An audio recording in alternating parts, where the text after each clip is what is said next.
Assalamualaikum warahmatullahi wabarakatuh. Apa kabar sahabat-sahabat radiografer yang super? Alhamdulillah, mudah-mudahan teman-teman semua dalam kondisi yang sehat. Saya Mas Hari Ali, senang sekali dapat kembali berjumpa dengan Anda. Dan pada kesempatan kali ini kita akan membahas tentang apendisitis perspektif radiologi. Oke, Anda sudah tahu apendisitis? Apendisitis dari kata apendik dan sitis ya. Jadi apendik itu usus buntu ya. Kemudian yang ada is itu biasanya radang. Jadi radang usus buntu menurut tinjauan dari ilmu radiologi. Sahabat-sahabat radiografer yang baik hatinya, apendisitis ini adalah peradangan pada apendik atau vermiformis.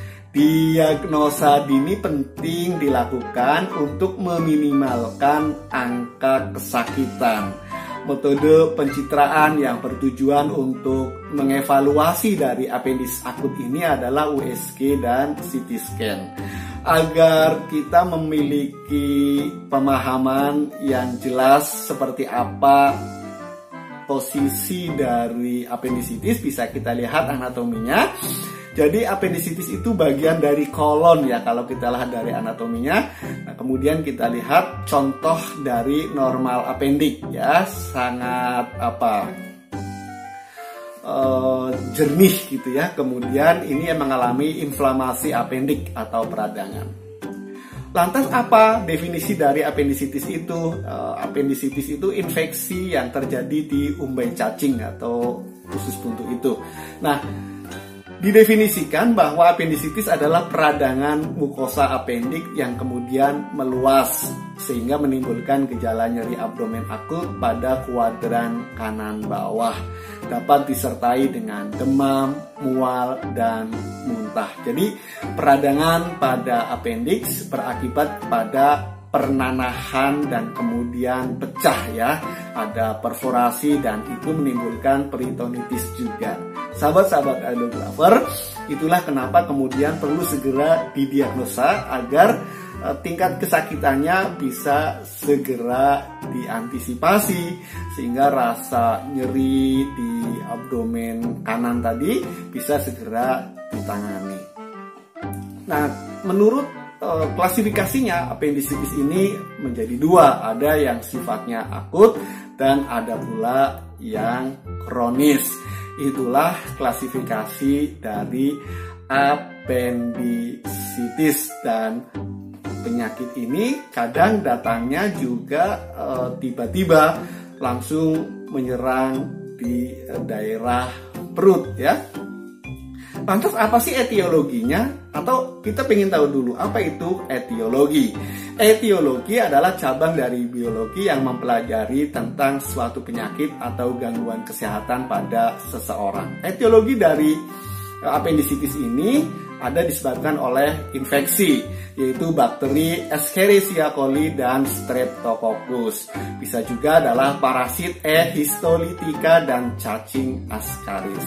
Kemudian sangat mungkin juga muncul akibat sumbatan lumen, yaitu hiperplasia jaringan limfa, kemudian fekalit dan tumor apendik.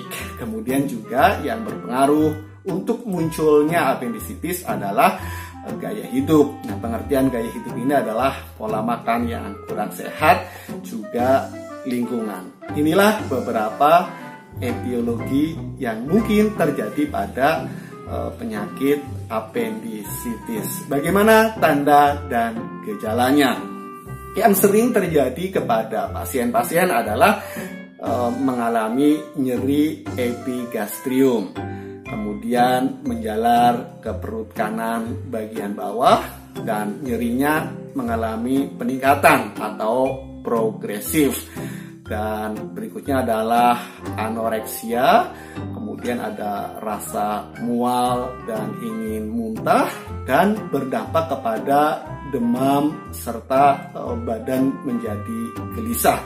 Jadi ada istilah nyeri tekan, nyeri lepas, kemudian nyari alih, dan sakitnya itu ada di angka jam 9 sampai jam 11. Sahabat-sahabat radiografer, untuk memeriksa dari penyakit apendisit ini bisa dilakukan dengan pencitraan radiologi. Yang pertama adalah foto polos abdomen ya dengan menggunakan sinar X. Tetapi sesungguhnya pemeriksaan ini tidak terlalu direkomendasikan. Pada pemeriksaan foto polos abdomen ini tanda spesifik berupa apendikolit atau fekolit ya, itu adalah penandanya apabila muncul. Nah, kita bisa lihat inilah tampilan radiograf dari foto polos abdomen ketika tampak apendikolit ya. Anda bisa perhatikan melalui gambar yang ada tanda panahnya. Nah, selain foto abdomen, foto polos begitu, ada juga apendikografi. Nah, ini adalah tindakan X-ray tetapi sebelumnya pasien diberi bahan kontras ya. Bahan kontrasnya adalah kontras barium sulfat. Bagaimana cara pemakaiannya? Ada dua kemungkinan, bisa secara oral atau bisa juga secara anal. Tetapi di lapangan kami lebih sering menjumpai dengan secara oral, jadi diminum. Bagaimana persiapannya? Persiapan pasien apendikografi itu 48 jam pasien diminta untuk makan makanan yang lunak. Kemudian 12 sampai 24 jam meminum 2 tablet dulkolak ya atau pencahar, bisa melalui oral dan juga ada yang dimasukkan melalui sub anal. Kemudian 4 jam sebelum pemeriksaan pasien puasa. Nah, puasa makan dan minum juga, puasa untuk tidak merokok dan tidak banyak bicara. Kenapa? Agar di dalam rongga abdomen tidak terisi udara, karena udara kan sifatnya lusen ya, sehingga nanti kalau terlalu banyak bicara, banyak merokok akan mengganggu gambarannya tidak jelas. Sahabat-sahabat radiografer yang baik hatinya, apendikografi itu pemeriksanya proyeksinya ada PA atau AP, lebih cenderung kepada AP antero-posterior, kemudian right posterior oblique dan left posterior oblique ya, RPO dan LPO. Ini merupakan hasil radiograf dari proyeksi antero posterior atau AP ya. Jadi pasien biasanya supine, kemudian sinarnya tegak lurus. Nah, yang ada pada monitor saat ini adalah proyeksi RPO atau right posterior oblique. Ya, di flexura iliaca ada di bagian atas. Kemudian kalau Anda lihat pada gambar, ini merupakan temuan apendikografi pada apendisitis. Nah, pada gambar ada tanda panahnya kemudian dilingkari. Selain abdomen polos, kemudian apendikografi, ada juga pencitraan radiologi ultrasonografi atau USG. Nah, pemeriksaan USG pada pasien apendisitis dianggap memiliki akurasi yang tinggi, kemudian non-invasif, harganya relatif murah dan aman buat pasien-pasien anak-anak maupun ibu-ibu yang tengah hamil. Hanya saja memang pada pemeriksaan ultrasonografi ini ada beberapa hal yang mempengaruhi nilai diagnostiknya, yaitu posisi apendiks yang bervariasi antara pasien yang satu dengan yang lain, kemudian sulit pada pasien dengan abdominal pain yang luas, jadi nyerinya itu agak lebar, dan yang ketiga adalah keterampilan dari pemeriksa atau operatornya, atau dalam konteks ini adalah sonografernya. Bagaimana mereka memiliki jam terbang, semakin sering tentu semakin lihai dan terampil mengetahui bagaimana cara mendeteksi posisi dari apendiknya.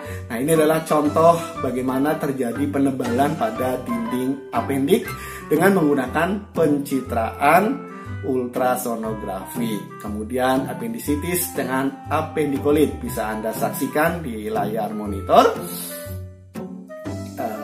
Poinnya ada pada yang tadi diberi lingkaran merah, dan ini didefinisikan sebagai apendisitis akut. Selanjutnya bisa kita lihat contoh gambaran USG pada apendisitis kronis, dan yang terakhir adalah sonografi color Doppler ya, sehingga ada warnanya. Sahabat-sahabat radiografer yang baik hatinya, pencitraan radiologi selanjutnya selain tadi abdomen polos, kemudian ada appendikografi, selanjutnya ultrasonografi, dan yang keempat adalah CT scan. CT scan dari beberapa pencitraan radiologi dianggap yang paling akurat, kemudian memiliki sensitivitas tinggi dan dinilai aman ya untuk menggunakan modalitas CT scan. Klasifikasi dari teknik CT scan ini ada dua, ada yang menggunakan kontras dan tidak menggunakan kontras. Adapun yang menggunakan kontras, kontrasnya bisa melalui oral, bisa melalui rektal, dan bisa melalui intravena. Sahabat-sahabat radiografer yang baik hatinya, Anda bisa melihat bagaimana pasien CT scan potongan aksial tampak apendik terinflamasi. Ya, terinflamasi itu artinya apa? Mengalami radang. Nah, ini potongan dari aksial contoh yang bisa Anda saksikan. Nah, berikut adalah apendisitis perforasi, kemudian ini suspek dari apendisitis dengan menggunakan CT scan. Bisa Anda lihat. Sahabat-sahabat radiografer yang baik hatinya, demikian pula appendix yang perluasannya lebih dari 6 mm. Nah, seperti tadi disampaikan, pemeriksaannya ada yang menggunakan kontras, ada yang non-kontras. Ketika menggunakan kontras, maka ada penyekatan kontras ya, ada enhance. Bisa Anda lihat tadi. Kemudian sahabat-sahabat radiografer yang baik hatinya, sekarang coba kita bandingkan antara modalitas sonografi USG dengan CT scan dalam mendiagnosa apendisitis.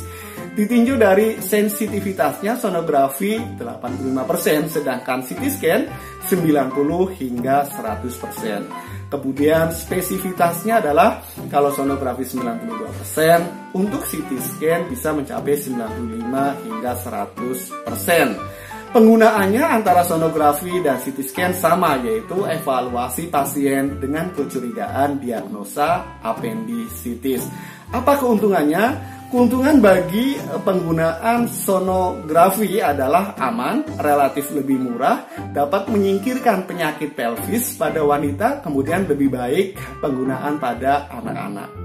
Sedangkan kalau untuk CT scan dianggap lebih akurat, lebih baik mengidentifikasi plegmon dan abses, lebih baik untuk mengidentifikasi appendix normal. Bagaimana kerugiannya? Kerugian untuk sonografi adalah ketergantungan operator atau sonografer secara teknik pemeriksaan tidak adekuat terhadap gas nyeri. Kemudian kalau CT scan harganya lebih mahal, efek radiasi pengion, dan yang ketiga adalah penggunaan zat kontras sebelum dilakukan pemeriksaan. Inilah perbandingan antara modalitas ultrasonografi dan CT scan, baik kelebihan maupun kekurangannya.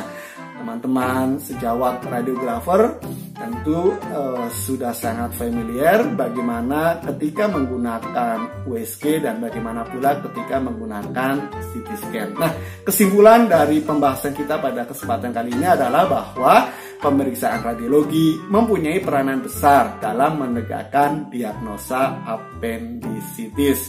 Kemudian CT scan memiliki spesifitas dan sensitivitas yang tinggi ya, antara 85 sampai 100%. Dalam penegakan diagnosa diperlukan kecermatan seorang dokter, seorang radiolog untuk menghindari positif palsu apendisitis. Jadi jangan sampai kemudian karena kekurang cermatan seseorang dianggap mengalami apendisitis padahal sesungguhnya tidak. Mudah-mudahan Anda semua adalah sebagai pribadi yang profesional, yang cermat dan akurat ketika memberikan penilaian-penilaian terhadap kelainan-kelainan pada pasien-pasien Anda.